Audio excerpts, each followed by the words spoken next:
Welcome to the Health Headliner podcast by Tudu Digital. Our content is informational only and not medical advice. Please consult your provider. Now, let's dive into today's headlines. Have you ever wondered why, some people seem more susceptible to certain diseases than others, even in the same family? It's a really fundamental question, isn't it? Yeah, especially with something as complex as Parkinson's disease. We know certain genes can bump up the risk, but the real head scratcher is why some people with those genes get Parkinson's and others just don't. Exactly. And that's precisely the mystery we're going to unpack today. We're diving into some really compelling recent research that tackles this very question for Parkinson's. Right. So we've got some fascinating stuff lined up. We looked at a health news article covering a pretty groundbreaking study, and we also went straight to the source, the actual scientific paper published in Science. And these detail how scientists are using some, well, incredibly precise technology to try and understand why this difference in susceptibility happens. Yeah, our mission today is basically to make this cutting-edge science clear, insightful for you. We want to show how it's shifting our understanding of Parkinson's risk and maybe opening up new paths for treatments down the line. So just to lay out the central puzzle again, certain genes, we know they raise the odds of getting Parkinson's. But like we both said, it's been a bit baffling why some folks inherit these risk genes and develop the disease, while others with the exact same genetics seem fine. It feels like there's a missing piece, right? Definitely. And the prevailing theory, the main idea researchers have had, is that there are probably other genetic factors involved. Maybe other genes or specific combinations interacting with those known risk genes. Sort of like modifiers, either pushing someone towards the disease or maybe protecting them. Precisely. And finding these additional factors has been a huge goal. Okay, so this brings us to this really innovative study from Northwestern Medicine. They use a technology called CRISPR interference. Right. Clustered, regularly interspaced, short palindromic repeats interference. It's a mouthful. Yeah, definitely. But basically, think of it as a super precise way for scientists to temporarily dial down or sort of silence individual genes inside cells. So they can watch what happens. Exactly. They can essentially switch off each gene one by one and see how important it is for whatever process they're studying. And what's really powerful here, is the scale. Yeah. They systematically silence pretty much every protein-coding human gene. Wow. Yeah, to find out which ones are crucial in the context of Parkinson's disease development at that basic cellular level, it lets them zero in much faster than, say, just studying huge populations initially. Okay, so this massive screen, what did it turn up? Well, it led to a really significant discovery. They identified a whole new set of genes that seem to contribute to Parkinson's disease risk. Okay, that sounds promising. New targets, maybe.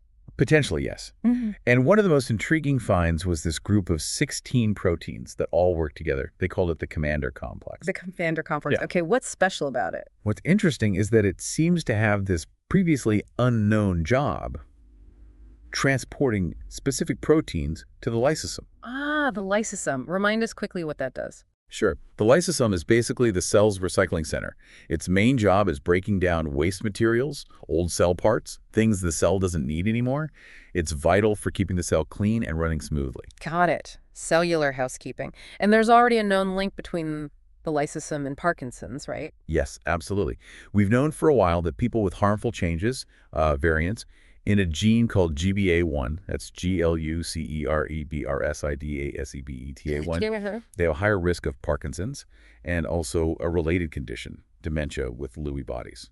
And how does GBA1 connect to the lysosome? Where these GBA1 variants reduce the activity of an enzyme called glucocerebrosidase, often just called GCase, GCAS. Glucocerebrosidase, okay. And that enzyme, GCase, is really important for the recycling process inside the lysosome. So the established picture was problems with the GBA1 gene can lead to less active GCase enzyme, which messes with the lysosome, and that increases Parkinson's risk for some people. Exactly. But the big question was always, why only some people with those GBA1 variants? What else is going on? And this new study might have an answer. It seems like it.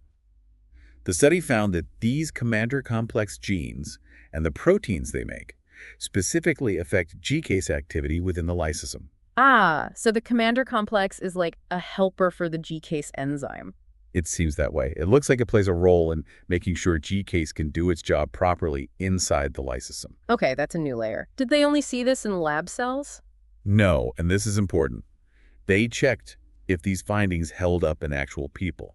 They looked at genetic data from two really big studies, the UK Biobank Heard of that one. Huge resource. and the Accelerating Medicines Partnership Parkinson's Disease Initiative, or AMPPD. Right. So they compared genomes. Yes, they analyzed the genes of lots of people, some with Parkinson's, some without, from both of these large groups. And what did they find looking at the commander genes in these people? They found something pretty significant.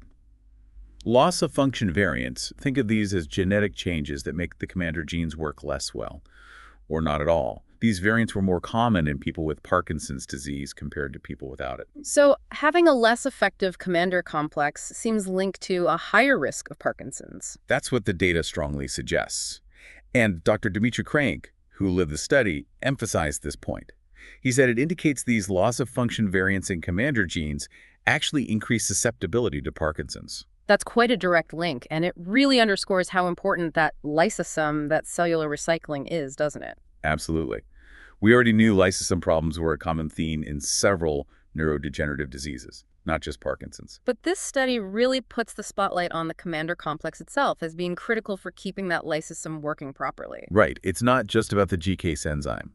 It seems the machinery that helps GCase function correctly is also vital. And the implications for treatment. This sounds like it could open new doors. It really could. If the commander complex is so crucial for this cellular recycling, then maybe, just maybe, developing drugs that help those commander proteins work better could improve things. So like boosting the commander complex to help the whole lysosome system. Exactly. It's a different angle compared to just trying to boost GCase activity directly. It might be a complementary approach. And potentially broader, too, if this commander complex issue pops up in other diseases with lysosome problems. Is a really exciting possibility, yes. Dr. Crane mentioned this too. If commander dysfunction is found in other neurodegenerative disorders that share this lysosomal issue, drugs targeting it could theoretically help across multiple conditions. Wow, okay. One target, potentially multiple diseases. That would be huge. It would. And he also brought up the idea of combination therapies. Using different treatments together. Yeah.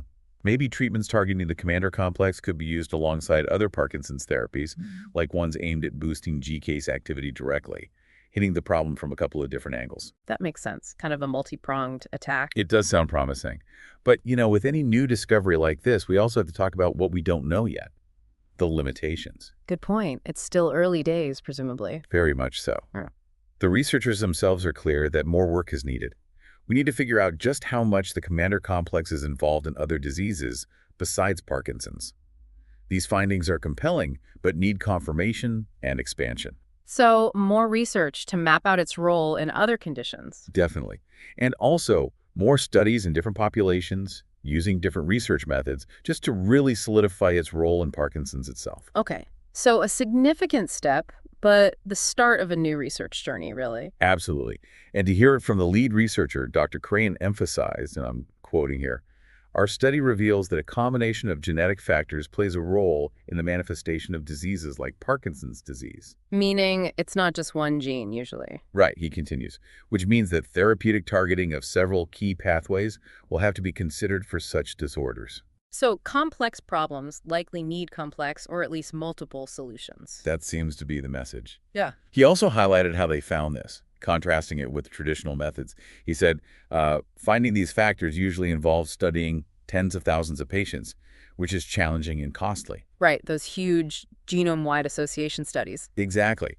But he said instead we used a genome-wide, clustered, regularly interspaced, short palindromic repeats interference screen, that CRISPR technique, to silence each of the protein-coding human genes and identified those important for Parkinson's disease pathogenesis. So the tech really allowed a more direct, efficient search in this case. It seems so.